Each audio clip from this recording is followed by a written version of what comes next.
Questão 3. A tabela informa o percentual de alunos inscritos por região em um determinado concurso, em 2013. Se esses dados forem representados em um gráfico de setores, a medida aproximada do ângulo do setor correspondente à região sudeste é... Gente, aqui ele já está te dando a porcentagem geral. Sudeste é 36. 36 o quê? Por cento. Então, se ele quer a porcentagem, ele está me dando a porcentagem, isso vai ser 36% de 360. O Alisson, não entendi não. É porque você vai representar no gráfico de setores, gente. Gráfico de setores é o gráfico de pizza. Cada um vai estar sendo representado em uma fatia de pizza. O ângulo, ele é proporcional à sua porcentagem. Então é 36% de 360. Posso simplificar aqui, ó. Eu vou lá no cantinho e vou fazer 36 vezes 36, ok? Então vai dar 36, vão 3 dá 216, aqui vai dar 18, vai dar 1, vai dar 10. Então vai dar 6, 9, 2, 1. Como é dividido por 10, uma casa decimal, 129,6, 130 graus aproximadamente. Então, sempre que você vai fazer um gráfico de setores, o ângulo ele é proporcional à porcentagem que você tem no total, tá? Então, fique esperto com isso aí. Isso é importante a gente saber. Questão 4. Os números 4, 5, 7 e 8 representam as notas de 4 alunos em um teste. O desvio padrão desse conjunto de notas é um número que pertence ao intervalo. Gente, eu quero deixar bem claro que o Enem nunca cobrou uma questão em que você tem que calcular o desvio padrão. Tá? As questões do Enem, eles querem que você saiba interpretar o desvio padrão. Quanto menor o desvio padrão, mais regular, mais homogênea é a distribuição dos números, tá? Então, qualquer questão que lá no Enem esteja falando de regularidade é desvio padrão. Quanto menor o desvio padrão, mais regular. Mas aqui vamos relembrar como é que calcula. Primeira coisa, gente, a gente tem os números 4, 5, 7 e 8. Primeira coisa que a gente faz é calcular a média desses números, tá? A média desses números vai ser 4 mais 5, 9, com 7, 16, mais 8, 24. Dividido por 4 dá 6. A média é 6. Agora, nós devemos calcular o desvio de cada número. O que é o desvio? Você vai pegar cada número e subtrair a média, beleza? 4 menos 6 dá menos 2. 5 menos 6 dá menos 1. 7 menos 6 dá 1. E 8 menos 6 dá 2. Isso são os desvios. Agora você pega cada desvio e eleva ao quadrado. Tá? Então você calcula a média e calcula os desvios. Desvios é a diferença entre cada número e a média. Agora você eleva cada um ao quadrado e faz a média desses valores. Como são 4 valores, eu tenho que dividir por 4. Gente, uma coisa importante, tá?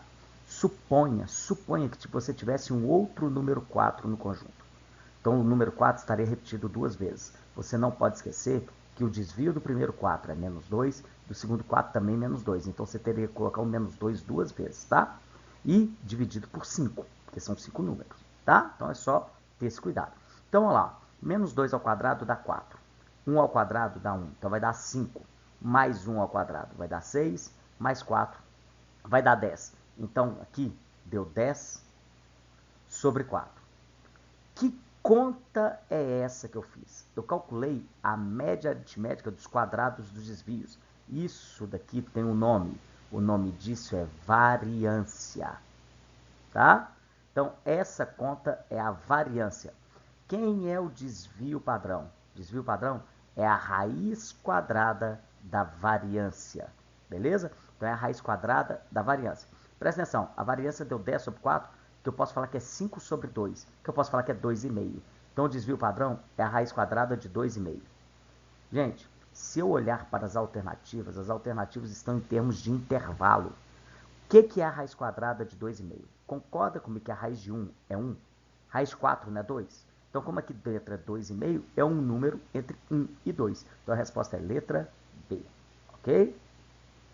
5. O histograma a seguir informa as frequências dos números de faltas observados por alunos numa turma formada por 25 estudantes em certo mês. Então, no eixo X é o número de faltas, no eixo Y, a quantidade de alunos.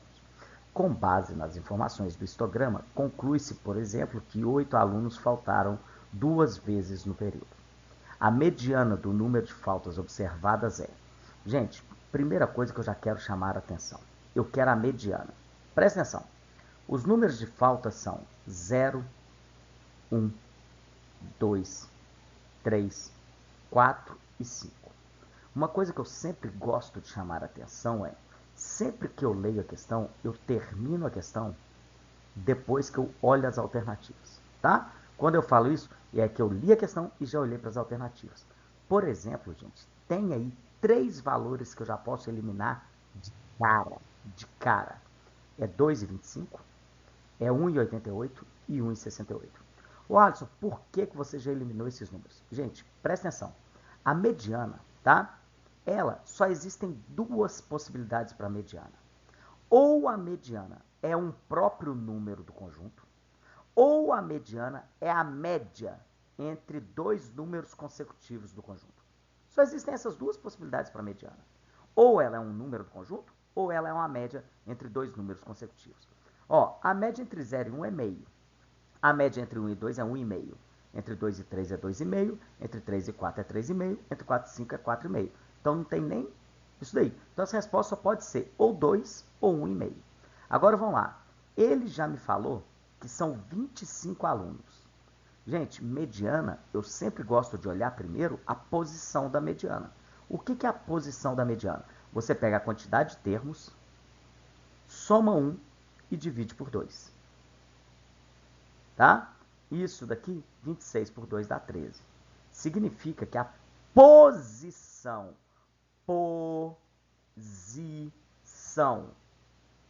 é 13º. Ou seja, eu tenho que saber qual número de faltas está na 13ª posição. Ô Alisson, e se a quantidade de números fosse par? Não tem problema nenhum. Suponha que fossem 26 números, mais um 27, sobre 2 dá 13,5. Significa que a posição é 13,5. Significa que está entre as posições 13 e 14. Você ia olhar o número que está na posição 13, posição 14 e fazer a média entre eles. Então vamos lá. Gente, nota 0 foram 5 pessoas. Nota 1 foram 7 pessoas. Ou seja, até aqui são 12 pessoas. Logo, a próxima vai estar na posição 13, que é número de faltas, 2 faltas. Acabou. Então, a resposta é letra B de bola. Ok?